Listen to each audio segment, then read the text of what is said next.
Hi everybody, this is Ellie. Thanks so much for joining me today for August's Stationery Stockpile Challenge. This is the monthly collab that Daksina and I have put together and hosted for 2021, so I will link our playlist up above. The theme for August is samplers, which is one of my favorite themes that we've come up with. If you haven't watched my sticker organization video, this is my current system, or part of it. It's an A5 size binder, and I have dividers for different categories.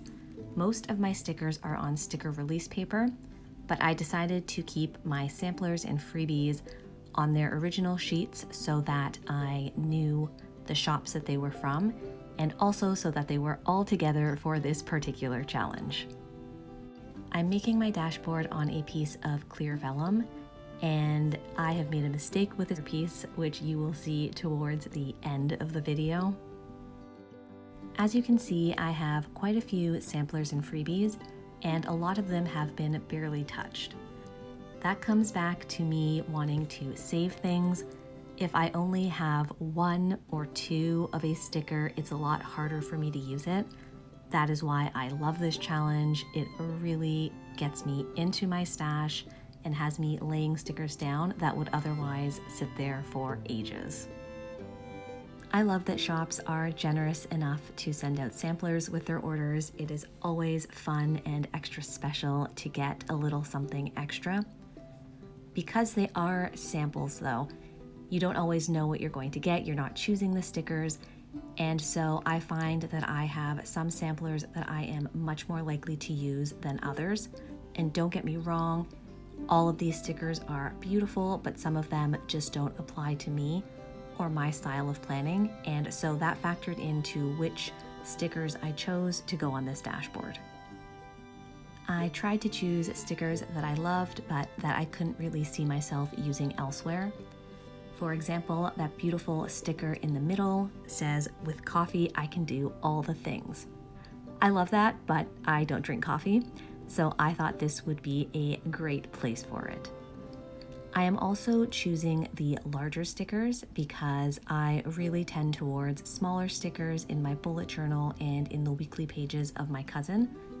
So for this first bit, I am looking for the larger stickers and trying to put them together in a way that I like. You might also notice as I'm flipping through these pages that the sticker sheets tend to flap up and sometimes even stay up. I only tape them on the one side so that I can lift them up to peel the stickers off, which is really, really helpful, so the flapping around doesn't bother me. Here I'm putting down a new ink sticker, which is actually a tattoo reference and not a fountain pen ink. I don't currently have any tattoos and no immediate plans for them, so that is what I mean when I say I'd like to use stickers that probably won't have a home in the near future, or in the case of tattoos, maybe ever? I don't know, I've kind of always wanted one, but I don't have a clear idea of what it would be, and that tells me that now is not the time for me.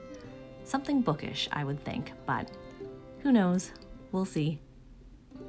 I'm also choosing a sticker of Macy holding a 2021 Hobonichi Weeks, and if there's anything that is year specific, I will try to use it in my dashboards. I don't mind using them in a year that is not the current year, but if I have the chance to use them, I will. That's a really pretty flat lay sticker. For some reason, I have never really used flat lay stickers. I gravitate more towards small icon stickers, and I found that flat lay stickers usually come in vertical kits or full kits. Am I right? Either way, that one was really pretty, and I was glad to find a home for it. I didn't plan this dashboard before I started filming, so I am just flipping through and seeing what I think will work. Here I'm grabbing a transparent script sticker. It says homework, and I am not currently a student anywhere, so this was a good chance for me to use that sticker. I just realized that that large gnome and Macy sticker was actually a sticker and not just an image on the sampler, so I was really happy to pull that off and use it. I did consider saving that one for my cousin, but I thought it would look really, really good on this dashboard. I'm going to go ahead and chat for a bit while you see me working on my dashboard on screen. Not much is new with me. I hope you guys have been enjoying your Augusts. Mine has been going pretty well, slow and quiet, and really hot and humid, which I don't love, but we'll be moving into fall soon enough. School here starts the first week of September after Labor Day, and we will see what this school year looks like. I'm still not exactly sure of the specifics of how classes will look this year and what my role will look like as a supply or substitute teacher, so we will see how that goes. I've been watching some TV lately, a lot of Blue Jays baseball. I'm always posting that in the background when I'm planning. It's perfect for that. I finished the first season of Loki, which I really enjoyed. It also confused me a bit, which is par for the course for me, but I'm looking forward to season 2. My mom and I have been watching The Great British Baking Show. We were so happy to find the old seasons on the CBC Gem app here in Canada. So we watched season 1, and I believe we have 1 episode of season 2 left. It's just so happy, and I love seeing people hone their craft and the camaraderie, and everything looks delicious, of course. I'm rewatching season 1 of Ted Lasso with my brother. It's his first time watching, and I love introducing people to this show because it is heartwarming and hilarious and hopeful, and I'm so excited for season 2, but I haven't started it yet because I don't want to finish it. I'm also really looking forward to the final season of Brooklyn Nine-Nine. That show has made me laugh so hard over the years, and I love the characters, and I'll be really sad to see it go, but I know it will stay with me as a comfort rewatch show for sure. We have also been talking about starting White Lotus. I don't actually know much about that show, but I have heard that people are really enjoying it, so we will probably give that a try in the near future. I'd love to know if there is anything that you're watching and really enjoying, whether it's a show or a movie that you've watched. I don't know if you can tell, but I definitely lean towards things that are happy and hopeful and funny. The world and the news can just be so hard to navigate sometimes that I like my escape to be to a happy place, or at least a place that has hope and feels kind of soft to land in. So if you have any recommendations, please feel free to leave them in the comments. I don't have a whole lot to chat about. I realized maybe I should have asked for some questions, but I can give a planner update, which is that my A5 bullet journal is still going very strong.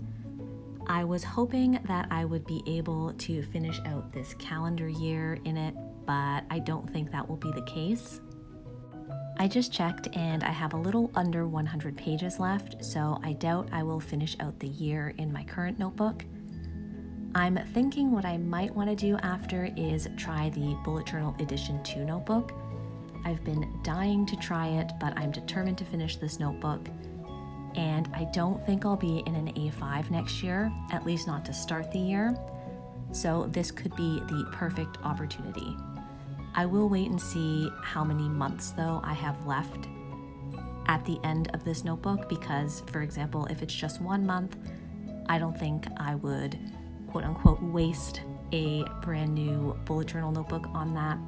I might just find a thinner insert. We will see. I actually haven't been following the Hobonichi release calendar this August. I loved it last August. I was super excited, and this year I'm excited, but it just isn't calling to me. So I've mostly seen people's reposts, and I will probably check it out towards the end of the month once almost everything is released. I originally figured I would order at the beginning of September like I did last year, but so far I haven't even decided exactly what my systems are going to be. So unless that changes, I probably will hold off a little bit on my order. My orders aren't huge or anything, but it is still fun to share with you guys, It might just be a little bit later in the year. Back on screen, I am slowly finishing up my dashboard. I've filled in most of the big spaces, and now I'm going through and choosing the smaller stickers to try and fill any gaps. You guys know I love those tiny stickers to fill in gaps, and luckily there were some that actually came in the samplers. Otherwise, I probably would have just pulled out my usual wonton in a million sticker sheets and grabbed some of those teeny tiny hearts and stars I'm always using. But like I said, this worked out just fine. I feel like I've made a good dent in a lot of these sampler sheets, which makes me really happy. I think it'll also help me start actually using them more in my daily planning, which is always the goal. I really like how this came together, and I had the idea to write samplers in that box by Starfish and Frog. So I've grabbed my Uniball multi-pen, which is great to write on different surfaces, and I hand letter in samplers. I do not love how this turned out. I actually really don't enjoy it, but it is what it is. The goal was never perfection. Down there, I'm just doing a short form SSC for the hashtag Stationery Stockpile Challenge. Now I've grabbed my Hobonichi cousin Avec, and remember when I said there was a problem with the vellum? Yeah, I forgot that instead of just cutting it in half, I also needed to trim the top or the bottom.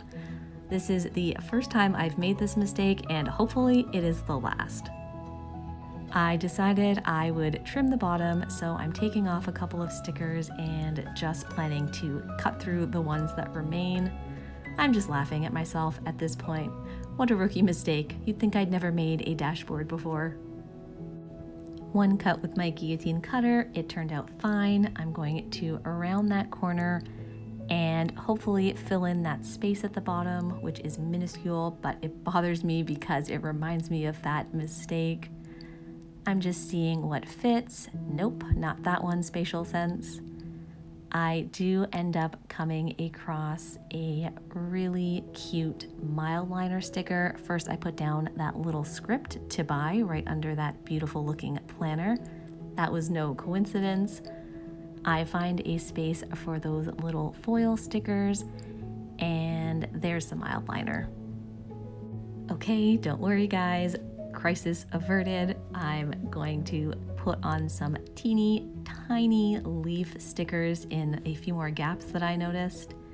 And there we have a completed and correctly sized dashboard. In keeping with the sampler theme, I've pulled out some washi samples that some generous friends have been kind enough to send me. This dashboard has colors all over the place and no theme aside from samplers, so anything would go, but I've gone a little bit more minimal with this beautiful gingham Simply Gilded washi tape that Robin at Talks from the Heart sent me. I trim the washi tape down to size, and then I'm going to tip the dashboard in using what I had at hand, which was a Lauren Phelps Designs pencil board. This is the A5 size that fits in my cousin, so it was right there and it did the job just fine. So these pieces of vellum, I just cut them in half. They're not a true A5 size. Once I do that, you can see there is space at the edge. That doesn't bother me at all. It's perfect for a little tab if you want a tab inside the notebook. Thank you guys so much for watching. Please feel free to like and subscribe, and I'll see you next time.